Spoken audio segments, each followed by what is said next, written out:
Okay, അപ്പം അടുത്ത topic എന്ന് പറഞ്ഞാൽ അടുത്ത ടോപ്പിക് പറയുന്നതിന് മുമ്പ് ഇതിനകത്ത് കുറച്ച് കണക്കൊക്കെ ഉണ്ട്, ഞാൻ നിങ്ങൾക്ക് പറഞ്ഞുതരാം.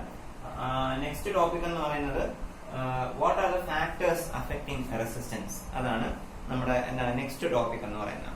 ഏതൊക്കെ ഫാക്ടേഴ്സ് ആണ് റെസിസ്റ്റൻസിനെ അഫക്ട് ചെയ്യുന്നത്? കാരണം നമ്മളൊരു ഇലക്ട്രിക് സർക്യൂട്ട് ഡിസൈൻ ചെയ്യുമ്പോൾ അതിനകത്ത് വെരി ഇമ്പോർട്ടന്റ് ആയിട്ടുള്ള ഒരു പിന്നെ പാരാമീറ്റർ ആണ് റെസിസ്റ്റൻസ്. റെസിസ്റ്റൻസ് കൂടുന്തോറും കൂടുതൽ ഹീറ്റ് ജനറേറ്റഡ് ആവും, കൂടുതലായിട്ടുള്ള ഇലക്ട്രിക് ലോസ് ഉണ്ടാവും. റെസിസ്റ്റൻസ് കുറയുന്തോറും ഇലക്ട്രിക് ലോസും ഡിക്രീസ് ആവും. അതൊരു റെസിസ്റ്റൻസ് ആണ് ഒരു ഇലക്ട്രിക് സർക്യൂട്ടിനെ വെച്ച് നമ്മൾ കൺസിഡർ ചെയ്യുമ്പോൾ ഒരു മെയിൻ പാരാമീറ്റർ എന്ന് പറയുന്നത് റെസിസ്റ്റൻസ് ആണ്. So we have to know which factors affect resistance of a circuit. അപ്പൊ അതിനകത്ത് രണ്ട് കാര്യങ്ങളാണ് പറഞ്ഞിരിക്കുന്നത്. Resistance is directly proportional to length of the conductor. Resistance is directly proportional to എന്താണ്? Length of the conductor. അതായത് ഒരു electric കണ്ടക്ടറിന്റെ length കൂടുന്തോറും അതിന്റെ റെസിസ്റ്റൻസും ഇൻക്രീസ് ആവും, റെസിസ്റ്റൻസും കൂടി വരും. അപ്പം ലെങ്ത് കുറയുമ്പോൾ റെസിസ്റ്റൻസും കുറയും. മനസ്സിലായോ? So resistance is directly proportional to length of the conductor. ഒന്നാമത്തെ കാര്യം. രണ്ടാമത്തെ കാര്യം എന്ന് പറയുന്നത് resistance of a material is inversely proportional to area of cross section of the material. Resistance of a material is indirectly inversely proportional to the area of the material. Resistance onnuda paraya, resistance is directly proportional to length of the conductor and the resistance is inversely proportional to area of the conductor. ഈ area of the conductor എന്ന് പറയുമ്പോൾ ഇപ്പോ ഇതാണ് ഒരു wire എന്ന് വിചാരിച്ചോളൂ. ഇതാണ് wire. ഞാൻ ഇതിനെ ഇങ്ങനെ ഞാൻ കട്ട് ചെയ്ത് മാറ്റി. ഇങ്ങനെ ഞാൻ കട്ട് ചെയ്ത് മാറ്റുമ്പം ഇതല്ലേ എന്റെ ക്രോസ് സെക്ഷൻ. ഇതാണ് എന്റെ ക്രോസ് സെക്ഷൻ. ഇതിന്റെ ഷേപ്പ് എന്താണ്? സർക്കിൾ. ഇതാണ് area of cross section. Area of സർക്കിളിന് ഒരു ഇക്വേഷൻ ഉണ്ടല്ലോ, അതാണ് അവിടെ വരേണ്ടത്.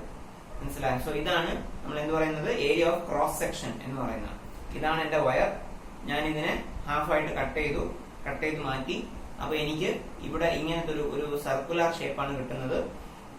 ഇതിനെയാണ് നമ്മൾ ഏരിയ ഓഫ് ക്രോസ് സെക്ഷൻ. ഇതിന്റെ ഏരിയ, ഈ സർക്കിളിന്റെ ഏരിയ എത്രയാണോ അതിനെയാണ് നമ്മൾ ഏരിയ ഓഫ് ക്രോസ് സെക്ഷൻ എന്ന് പറയുന്നത്. മനസ്സിലായോ? സോ രണ്ട് പോയിന്റ്സിനെയാണ് റെസിസ്റ്റൻസ് ഡിപെൻഡ് ചെയ്യുന്നത്. ഒന്ന് ലെങ്ത് ഓഫ് ദ കണ്ടക്ടർ, വേറൊന്ന് area of cross section of the material. Resistance is directly proportional to length of conductor and resistance is inversely proportional to എന്താണ്? Area of cross section. എന്താണ് ഈ inversely proportional? Directly proportional എന്നാണ് ഞാൻ പറഞ്ഞത്. when r increases l will also increase, or when length increases r will also increase. length of a conductor 2 മടങ്ങ് കൂടുതലാണെങ്കിൽ resistance 2 മടങ്ങ് കൂടും. ലെങ്ത് ഓഫ് എ കണ്ടക്ടർ 2 മടങ്ങ് കുറയാണെങ്കിൽ റെസിസ്റ്റൻസും 2 മടങ്ങ് അവിടെ കുറയും. ഇനി എന്താണ് ഈ inversely proportional? If area increases resistance will decrease. അതിനാണ് നമ്മൾ ഇൻവേഴ്സ്ലി പ്രൊപ്പോർഷണൽ എന്ന് പറയുന്നത്.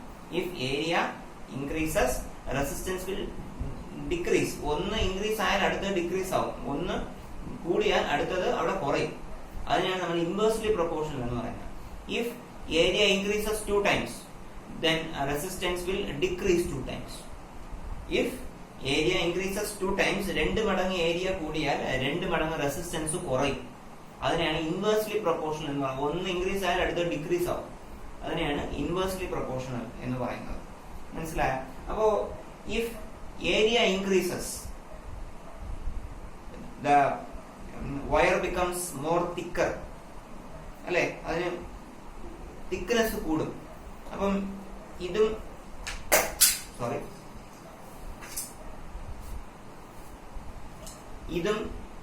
ഇതും എടുക്കാം. ഇതിന് എന്ത് കുറവാണ്? ഏരിയ ഓഫ് ക്രോസ് സെക്ഷൻ ഇതിന് കുറവാണ്. ഇതിന് ഏരിയ ഓഫ് ക്രോസ് സെക്ഷൻ കൂടുതലാണ്. അപ്പം this is more thicker.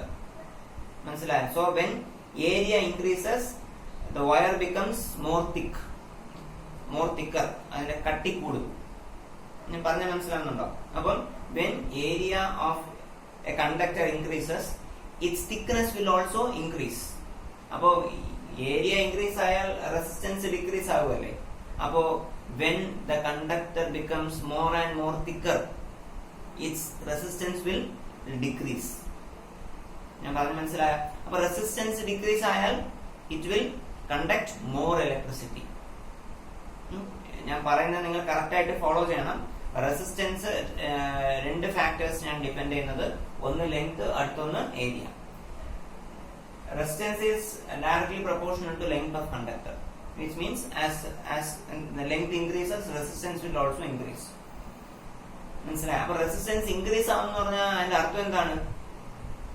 Resistance increase ആയാൽ സ്ലോ ആയിട്ടേ കറണ്ട് പിന്നെ ഫ്ലോ ചെയ്യുള്ളൂ. റെസിസ്റ്റൻസ് എന്താണ്? It is the ability to oppose the flow of electricity എന്നല്ലേ. So when resistance increases, flow of current will decrease. ഈ point മനസ്സിലാക്കണം. When resistance increases, flow of current will decrease. So when the length of the conductor increases, its resistance will increase. So അങ്ങനത്തെ മെറ്റീരിയൽസിൽ കൂടെ വളരെ slow ആയിട്ട് എന്ത് pass ചെയ്യുള്ളൂ? Electricity pass ചെയ്യുള്ളൂ. Okay. രണ്ടാമത്തെ പോയിന്റ് ആണ് area. Resistance is inversely proportional to area. Inversely proportional എന്ന് പറഞ്ഞാൽ അർത്ഥം എന്താണ്? ഒന്ന് കൂടിയാൽ അടുത്തത് കുറയും എന്നാണ് അതിന്റെ അർത്ഥം. അപ്പോ ഏരിയ കൂടിയാൽ റെസിസ്റ്റൻസ് കുറയും. മനസ്സിലായോ? എപ്പോഴാണ് ഏരിയ ഇൻക്രീസ് ആയി നമുക്ക് മനസ്സിലാവുന്നത്? when the wire becomes more thicker. വയറിന്റെ കട്ടി കൂടുമ്പോ അതിന്റെ ഏരിയ എന്താവും? കൂടും. ഞാൻ പറഞ്ഞു മനസ്സിലായോ? So when thickness of a material increases, its area will increase. അപ്പോ ഏരിയ ഇൻക്രീസ് ആയാൽ കറണ്ട് ഡിക്രീസ് ആവും. സോറി, റെസിസ്റ്റൻസ് ഡിക്രീസ് ആവും. കറണ്ട് അല്ല, റെസിസ്റ്റൻസ് ഡിക്രീസ് ആവും. When area increases, resistance will decrease because resistance and area are inversely proportional. മനസ്സിലായോ? So വയറിന്റെ thickness കൂടുന്തോറും അതിന്റെ ഏരിയ കൂടും. ഏരിയ കൂടുമ്പോ റെസിസ്റ്റൻസ് കുറയും. അപ്പൊ റെസിസ്റ്റൻസ് കുറഞ്ഞാലോ the flow of current will increase. ഞാൻ ആദ്യമേ പറഞ്ഞു റെസിസ്റ്റൻസ് കൂടിയാൽ എന്താണ്? Flow of current will decrease. അപ്പൊ ഇവിടെ റെസിസ്റ്റൻസ് കുറഞ്ഞാലോ flow of current will increase. Resistance എന്ന് പറഞ്ഞാൽ പിന്നെ കറണ്ട് ഫ്ലോ ചെയ്യുന്നതിനുള്ള ഒരു ഓപ്പോസിഷൻ ആണ്.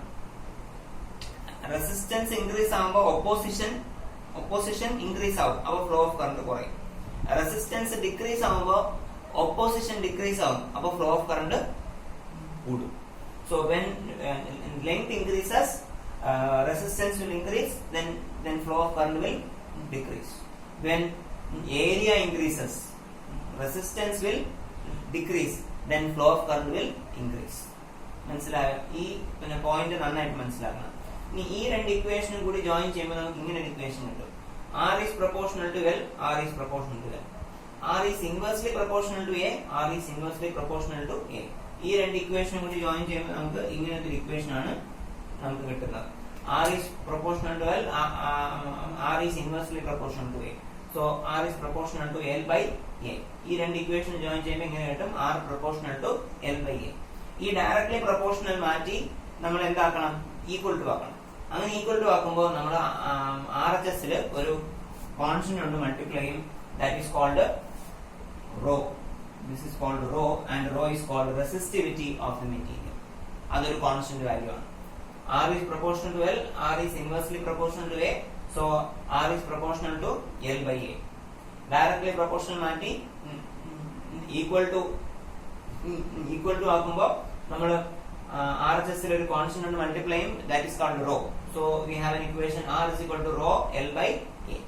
And rho ഇങ്ങനെയാണ് റോയുടെ spelling. And rho is called resistivity of a material. അതിന്റെ SI യൂണിറ്റ് എന്താണ്? ഓം മീറ്റർ ആണ്. റെസിസ്റ്റൻസിന്റെ SI യൂണിറ്റ് ഓം ആണ്. റെസിസ്റ്റിവിറ്റിയുടെ SI യൂണിറ്റ് എന്താണ്? ഓം മീറ്റർ ആണ്. മനസ്സിലായോ? സോ ഇതാണ് ഫാക്ടേഴ്സ് അഫക്റ്റിംഗ് റെസിസ്റ്റൻസ്. ഈ ഇക്വേഷൻ ഒക്കെ നന്നായിട്ട് ഓർമ്മ വേണം. ഇത് വെച്ചിട്ട് കണക്ക് വരുന്നതാണ്. Okay. So R is equal to rho L by A. Rho is called resistivity. റെസിസ്റ്റിവിറ്റിയുടെ SI unit എന്താണ്? ഓം മീറ്റർ ആണ്. ഇനി എന്താണ് റെസിസ്റ്റിവിറ്റി? അതിന്റെ പിന്നെ ഡെഫിനിഷൻ ഇങ്ങനെയാണ്. It is the resistance offered by a conductor having 1 meter length and 1 meter square area. 1 metre ലെങ്തും 1 metre square ഏരിയയും ഉള്ള ഒരു വയർ. അത് ഓഫർ ചെയ്യുന്ന റെസിസ്റ്റൻസ്, അതിന്റെ വാല്യൂ എപ്പോഴും ഒരു സെയിം വാല്യൂ ആയിരിക്കും, അതിന് വ്യത്യാസം വരില്ല. That is called resistivity. മനസ്സിലായ? The resistance offered by a conductor having 1 meter length and 1 meter square area is called resistivity. അതിന്റെ ലെങ്ത് നമ്മൾ ഫിക്സ് ചെയ്തു 1 മീറ്റർ, അതിന്റെ ഏരിയ നമ്മൾ ഫിക്സ് ചെയ്തു എന്താണ് 1 മീറ്റർ സ്ക്വയർ. അപ്പോ ലെങ്തും മാറാൻ പോകുന്നില്ല, ഏരിയയും മാറാൻ പോകുന്നില്ല. അതുകൊണ്ട് അത് ഓഫർ ചെയ്യുന്ന റെസിസ്റ്റൻസും മാറാൻ പോകുന്നില്ല. അതുകൊണ്ടാണ് റെസിസ്റ്റിവിറ്റി ഒരു കോൺസ്റ്റന്റ് വാല്യൂ എന്ന് പറയുന്നത്. മനസ്സിലായോ? So resistivity is a constant value and it is defined as it is the resistance offered by a material having 1 meter length and 1 meter square area. അതിനാണ് നമ്മൾ റെസിസ്റ്റിവിറ്റി എന്ന് പറയുന്നത്. അതിന്റെ എന്താണ് SI യൂണിറ്റ് എന്താണ്? ഓം മീറ്റർ ആണ്. മനസ്സിലായോ? ഈ സെക്ഷൻ മനസ്സിലായല്ലോ. ഇനി നിങ്ങൾക്ക് കുറച്ച് പ്രോബ്ലംസ് ആണുള്ളത്, അത് ഞാനിപ്പോ പറഞ്ഞുതരാം. Okay.